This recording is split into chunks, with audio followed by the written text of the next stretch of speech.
Hello and welcome to my review of X-Men First Class, starring James McAvoy, Michael Fassbender, and Kevin Bacon. First off, before we start this, I just want to apologize real fast for not being able to get my reviews of the X-Men sequels up this week. I just got really swamped and stressed out, and I just didn't get around to it.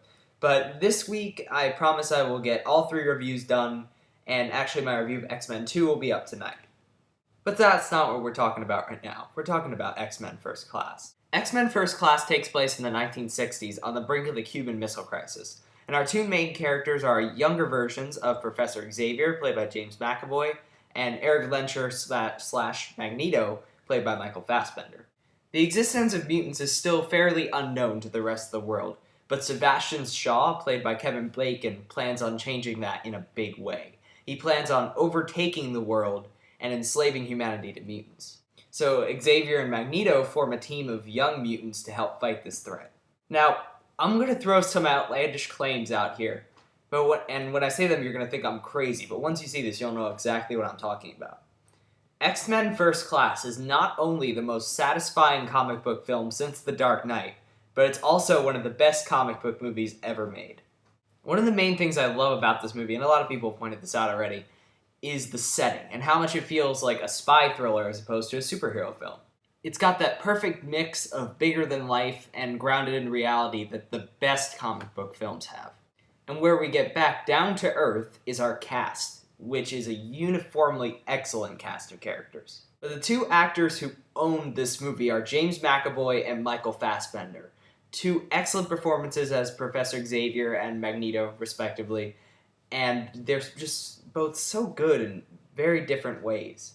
McAvoy manages to capture the kindness of the Professor Xavier character while still making him a little more flawed. He's kind of a brash, cocky ladies' man who, as anybody would, uses his mind powers to get a little play. And then we have Michael Fassbender, who's just an absolute badass, kind of killing machine almost, and yet they still manage to make him very human and never turn him into just a bad guy. He's a very sympathetic villain, and by the end of this movie, I really did feel sorry for his character. We have Kevin Bacon as a deliciously evil villain, and Jennifer Lawrence, who is not only just very strong here, but has a really good character arc. She has a nice love triangle between Magneto and Hank McCoy, who turns out to be Beast, without the love triangle bogging it down, and just her character arc in general is just very well handled. And it's just great to see a movie, especially a comic book film, balance out this really intense story along with these character arcs that involve friendships and betrayals and just human nature. It's just balanced so well.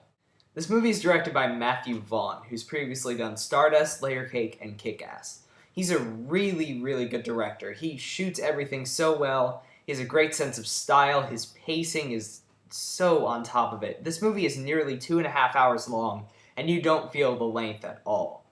He also stages these awesome action sequences that, while being grandiose, never get so over the top that they stray from being grounded in reality. But the scene I was most impressed with in terms of action was not one of these big set pieces, but a very simple scene where Magneto walks into a bar, identifies 2 men, and kills them quickly and brutally. It was just a perfectly played scene right out of a great vintage spy movie or something like Inglourious Basterds. Overall, X-Men First Class is not only the best film in the X-Men franchise by far, it gives movies like Iron Man and Batman Begins a major run for their money. Not only does it have large, impressive action sequences, but it takes time to develop its characters and get stellar performances from its entire cast. I absolutely recommend you guys see this. This is the best blockbuster to come out so far this summer, and the best movie so far this year. I give this movie, without a doubt, unreservedly, 4 stars out of 4, which is the first perfect rating I've given all year. Go out and see this movie. Go support this so Fox continues to make superhero movies like this, as opposed to Wolverine. And if you like this review, subscribe to my channel, because there'll be plenty more reviews and videos coming up.